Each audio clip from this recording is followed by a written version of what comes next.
yola girmemi, çıkılacak yerden de doğrulukla çıkmamı sağla. Bana tarafından yardımcı bir güç ver. Kur'an kurslarında hocalarımızın bize ikram ettiği limonatanın tadını hala bulamıyorum. Bu yıl ilk defa Kur'an kursuna gideceğim. Camiyi çok seviyorum, o yüzden çok heyecanlıyım. Geçen yıl öğrendiğim Kur'an-ı Kerim'i daha iyi okuyabilmek için bu sene de Kur'an kursuna gidiyorum. Akşamüstü karanlıklar içinden milyonlarca yıldızı kim parlatır? İşte bütün bu şeyleri düşünen, yapan, eden, yaratan hep Allah'tır.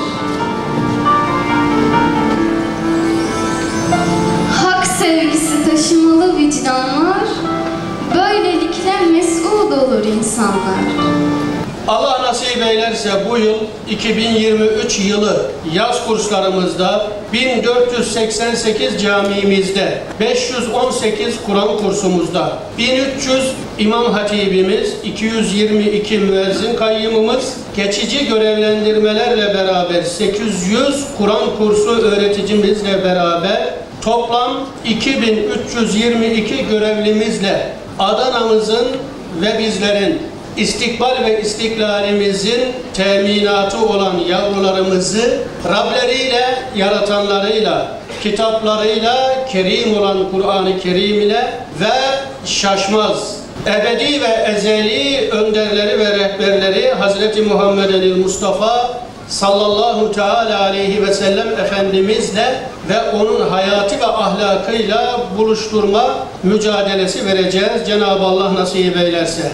Bu kurslar insanımız için, yavrularımız için çok önemli bir fırsattır. Diyanet İşleri Başkanlığımız, müftülüklerimiz, Kur'an kurslarımız, camilerimiz tek amaçlar var. Allah rızası. Allah'ı, onun yüce kitabını ve onun sevgilisini insanlarımıza hakkıyla öğretebilmek. Tek amaçları var. Onları hem bu dünyada hem de ahirette mutlu olabilecekleri doğru istikamete, doğru yola yönlendirmek. Bismillahirrahmanirrahim. Elhamdülillahi Rabbil alemin. Vessalatu vesselamu ala Resulina Muhammedin ve ala alihi ve sahbihi ecma'in.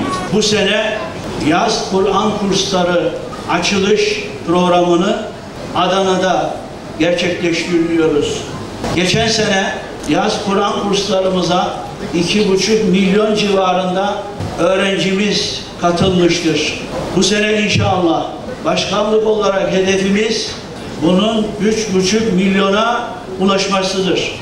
Bugün bu Kur'an kursları programının başlatılmasının mutluluğunu yaşıyoruz. Göz aydınlığımız olan çocuklarımızı huzur, rahmet ve bereket kaynağı olan camilerimizde buluşturmanın sevinci içindeyiz. Yavrularımız camilerimizde yüce kitabımız Kur'an-ı Kerim ile tanışacak, zihinlerini ve kalplerini onun nuruyla aydınlatacaklardır.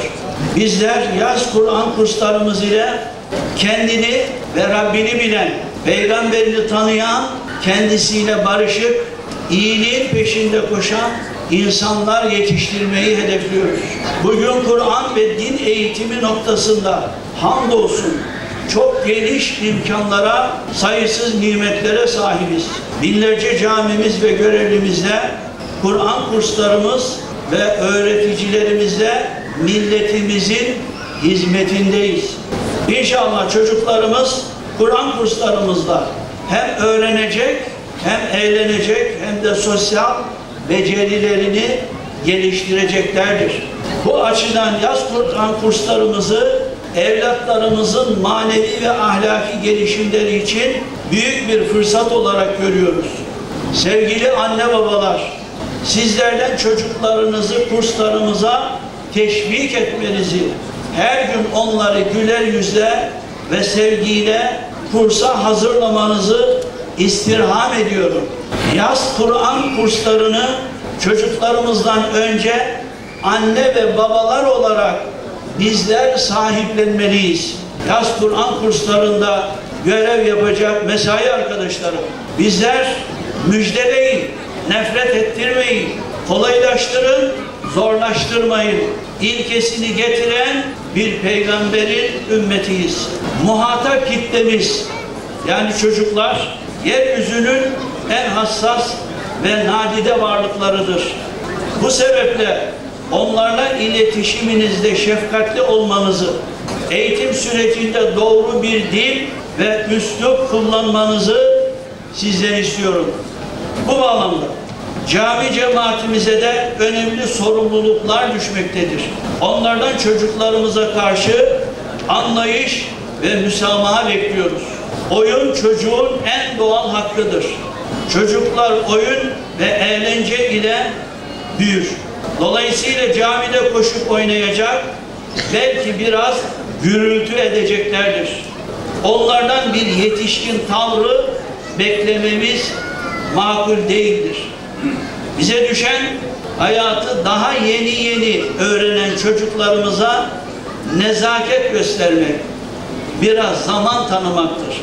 Bu hususta azami derecede hassasiyet göstermenizi istiyorum.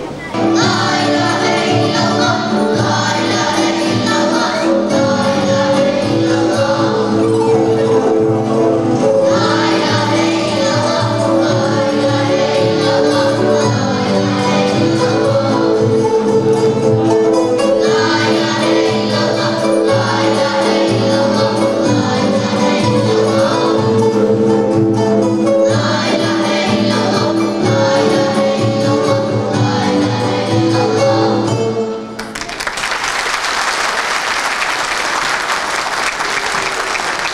Bak